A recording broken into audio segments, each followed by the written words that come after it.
One of the reasons why Miami is so excited is because this economy, and this state specifically, desperately needs this boost. And to talk more about that and all the Super Bowl fun, Florida Governor Charlie Crist. Good morning, Governor Crist. Good morning, Maggie. How are you this morning? And welcome back to Florida. Thank you. He's holding the football, That's right. which is a familiar feeling.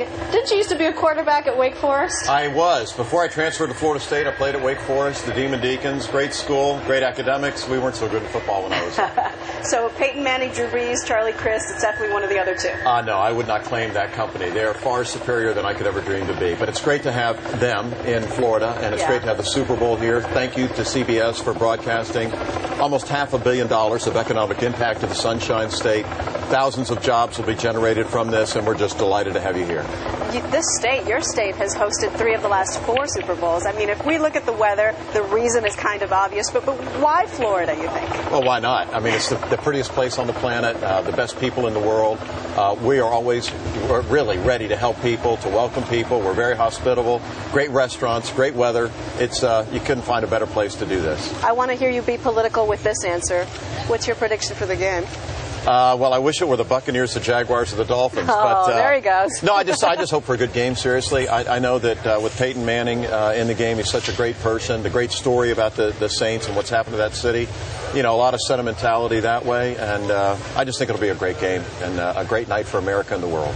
If we can be serious and talk politics for a minute, Sure. you're running for the U.S. Senate in one of the hottest, if not the hottest, races in the country. Oh, it's the hottest. It is the hottest. As you know, it's getting a ton of press because your opponent in the primary, fellow Republican Marco Rubio, and you, at least according to one significant poll, are in a dead heat in this race. Right. Critics say that it's because he is a true conservative and you are, and you've heard this, a rhino, a Republican in name only. How do you respond to that criticism? Well, if I'm a rhino, then so is Ronald Reagan. I mean, I'm a less taxing, less spending, less government, more freedom kind of guy, and I just take a pragmatic, common sense approach to government.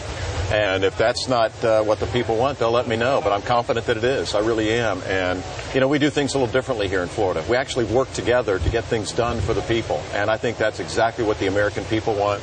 They don't want bickering and some ideologue on one end or the other to sort of be a standard bearer. They want people who care about them first and foremost and do what it takes to get better education, better schools, you know, better quality of life, protect the environment, reduce the amount of taxes, and just use common sense. So why do you think this race is so tight? Why is he so close?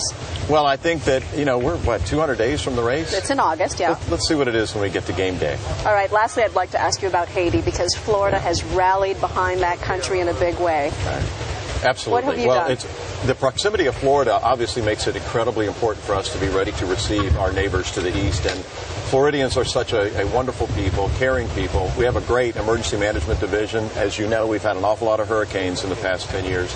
As a result, we're really geared up and ready to help in any way we can. We've received almost 20,000 people from Haiti in the past 24 days. Anything that Florida can do, we're willing, able, and ready to do, and working with our federal partners to get it done right. Governor Crist, thank you. I love your state. Thank you, Maggie. It's your state. I know. Thank you, Governor.